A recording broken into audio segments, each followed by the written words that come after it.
What's up, everybody? Kris Gethin here with the chef, Dave Rynecki. Not only is he a fucking amazing formulator, but he's a beautiful chef that is gonna create some balls for us to taste. That's right. What are we doing? What are we having? So we're gonna make some protein balls using the Unmatched Grass-Fed Whey Isolate. So I think you've tried a couple of them that I've made in the past, but using the isolate, it's a very simple recipe. As you can see, this is literally all the ingredients that you're gonna need for really whatever flavor that you want. You can use any kind of protein. You can use a nut butter. So we're gonna use almond butter today. You can use a sweetener of your choice. So you can use agave, honey, syrup, molasses, really whatever you want to fit your needs. And then any kind of inclusion that you might want in addition to coconut oil. You can use cocoa butter too, but coconut oil is gonna be the easiest one for us to use here. So we're gonna make a cinnamon raisin, and then we're gonna do kind of like an almond joy, which is like a coconut, chocolate, and almond.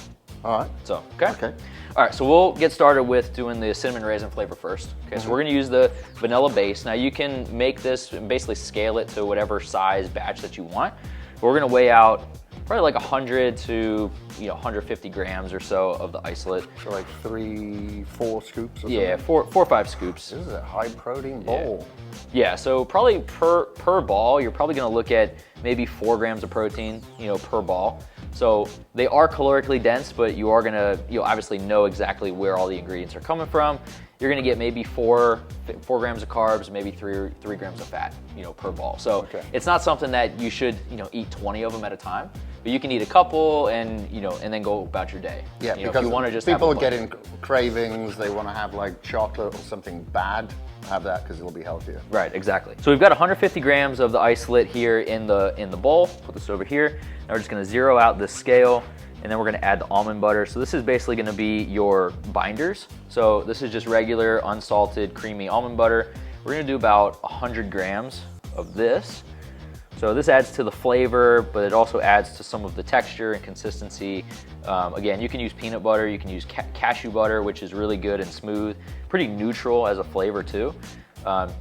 Pistachio butter, walnut butter, sunflower butter, whatever. Or Baruca butter, we could do Baruca butter. Yeah, I mean the possibilities really with this recipe are really endless. And it's sugar-free almond butter, because in America, they put sugar on everything. Yes. Even coconut flakes, I just found out. Yes, they do. So again, we're gonna zero out the scale every time. And what I was making the recipes here, I wanted to have some semblance of consistency with a lot of the ingredients. So now we're gonna put 100 grams of agave, or again, you could do honey, molasses, syrup, anything like that. This is gonna add to the sweetness to the formula, as well as it's also gonna act as a binder. Or you could use like sugar-free syrup. You could use sugar-free syrup, you could do anything. So this is really gonna be somebody's personal preference. It could be too sweet for somebody, so maybe they wanna use something different, or they wanna use less or something like that. So we're gonna leave it like that. We're not gonna mix it quite yet, but we're gonna put in the coconut oil, which is gonna be the main binder. This is what's gonna allow them to be a little bit more stable at room temperature. Now coconut oil is about, it has a melting point of about 75 degrees, 80 degrees. So if it's super hot out, these will melt. So and they will keep them refrigerated. Yeah, and then they will get kind of oily. Now you can use cocoa butter, which is actually, it has a higher melting point. So these would actually stay a little bit better at room temperature with cocoa butter. But we're gonna go with 75 grams of the coconut oil right there. Really impressed by how much you know. Hey, this is years of doing this. This is levels. So again, we're gonna keep it like that, but that's basically your base. So you can do that, like you can keep it like that, add whatever inclusions that you want. So we're gonna do cinnamon, and this is gonna be to taste, because again, we're doing a cinnamon raisin. You don't really have to weigh this out or anything. This is just gonna be cinnamon, help with your blood sugar stability. Exactly. So this is something where you might have to go back and forth depending upon what your flavor, profile is, what your palate's telling you, and then go from there and add more. And then we're gonna add our raisins. Let's do a box. I love raisins. Just like that. So again, you could add more or less as you please, and then that's basically it. So we're gonna mix this up, and then kind of see how it starts to come together. You just want to start to slowly, fold everything in, get your wets with your dries. Now isolate works pretty well where it doesn't need as much liquid because there's nothing else to it. It's not super thick. It doesn't absorb water quite as much as something like a whey concentrate or even a casein where you have to add a ton of water. So this should come together pretty easily. And then what I like to do sometimes is try the product along the way to see if you need to add anything else. But as you see, like those ratios were pretty good like that. And you can kind of do it by feel, where it should somewhat start to come together in your hands and easily to form. If it's too dry and brittle, you'll know. But that should be pretty good. And then you make them into balls just in your hands. You just roll them in your hands. Yeah, exactly. So normally if I'm making these for large amounts of people, I will wear gloves, but in this case, you're just not going to wear gloves. Yeah. So now for you, how does that look as far as like raisin inclusions? Does that look pretty good? Yeah, that looks good. Cool. You could add it more if you wanted, but I think that's good. So do you want to try that and see if we need to add more cinnamon? Okay. No. No? Good? I think that's perfect. Cool. I think that's perfect. Yeah, so, again, we didn't really weigh that. This is where, somebody can have, their own little freedom to really add whatever they want, whether it's for kids or, whoever. You can make it as potent as you really would like. So then from there, normally you could weigh this out, but again, this is gonna be just like grandma making meatballs. You're just gonna be able to eyeball it. I usually grab just a little bit out of the bowl, maybe something like that, and then I'll just start to go back and forth, bind it together, and then roll it in between your palms. Give this a shot. Yeah, just like that. So you got a bite size, maybe 2-bite kind of ball, and then just plop it right down there on the tray. So see how it's not super sticky. It's easy to roll. Yeah, just use the palms. You don't want to press. You just want to roll. Oh, very right. light, yeah, and press light too hands. much.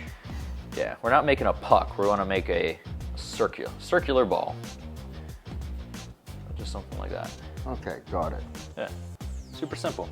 My ball's bigger than yours. Haven't heard that one in a while. No comparison. Yeah. But yeah, so and that's the thing here. You can make these as big or as small as you would like. Obviously the smaller the macros might change, the bigger the more fat, carbs, protein that you might get. But yeah, you have a lot of variability with doing this. So then you put them in the fridge or the freezer? So you can do either. The fridge will work fine. That's typically what I'll do. If you want them to firm up a little bit faster, you can pop them in the freezer. And then how long will these keep for, do you know? Normally they don't stay around long enough to really know, but there's nothing in these that will really go bad super quickly. I would just say keep them in the fridge or keep them in the freezer somewhere if you are gonna grab them. But they should keep actually for a really long time. God, I bet the kids love this, don't they? Kids love these. Honestly, my son begs me for these. It's actually been a part of his breakfast for probably the last month or so. I'll just give him 2 or something for breakfast. He gnaws on them, and then he has his fill. But that's cool. Yeah, he asks for them. We do. If I have extra that I make for the office, I leave them at home, and that's kind of what he snacks on or eats. It's kind of cool. Yeah, because like kids have the sweet tooth because number one, they're surrounded by other kids consuming sweets and sugary treats. Yeah. And he's getting a healthier alternative here. Yeah, 100%. Which is awesome. 100%. Yeah, I feel better about him eating something like this as opposed to like a donut or cookies and stuff like that all the time. I mean, I really started making these as an alternative to protein bars when I was a trainer. And this is something as a trainer, I mean, if you've got clients back to back, your times for eating they kind of diminish because you're trying to service more and more clients. So this was something to grab quickly in between clients and still keep going, or I could keep them in my pocket and eat them as the session went on. And then you continued when you come here, and now you're making them for everyone. That's right. To be honest, I'm pretty sure I've made them every weekend for probably the last 5 years. Wow, for HQ. Yeah. That's cool. Every single weekend. It's a fun process because, I mean, Unmatched, we have three flavors here. Vanilla obviously being a universal flavor, but just think of all the combos that you can make with any flavor protein that you have. And then of course you've got liquid extracts or powder flavors that you can incorporate, or pudding mix or things like that. Like we did that banana yesterday with the chocolate. Yeah. So you're making a good amount for only 5 scoops of protein and a couple other ingredients. You've got a good amount of protein balls. Boom. There we go. And then they're straight in the fridge or whatever. Straight in the fridge. I mean, they'll stay for 5 minutes and they'll be good. That's perfect, because that's a no bake. Don't have to worry about cooking or anything like that. So we'll leave it in there for 5 minutes. Yeah. And we'll give it a sample. All right, so was it how many minutes has passed? About 5 or 10 minutes. It's really 30, but no, 5 or 10 minutes, 5 or 10 minutes. So let's go and see if they're ready. That's right. No pressure. Been waiting 5 minutes for this. And then we also made a second flavor as well. So what was the second flavor? Well, we figured we had 5 minutes. Dave went ahead and made the second flavor. So this is an almond, pecan, coconut, and chocolate. So a little bit mixture of flavors, kind of like an Almond Joy, but we added the pecans in there. It gives it another little added crunch. So let's compare them, shall we? Let's see which one's better. So I'm gonna start off with this. Ooh.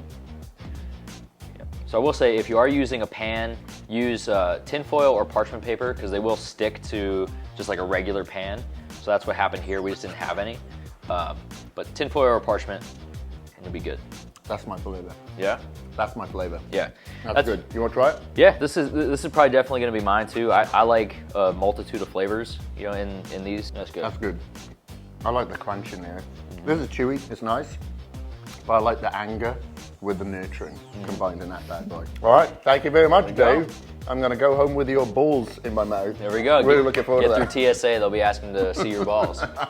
If you like this video, want you to like, comment, and subscribe. Peace. Cool.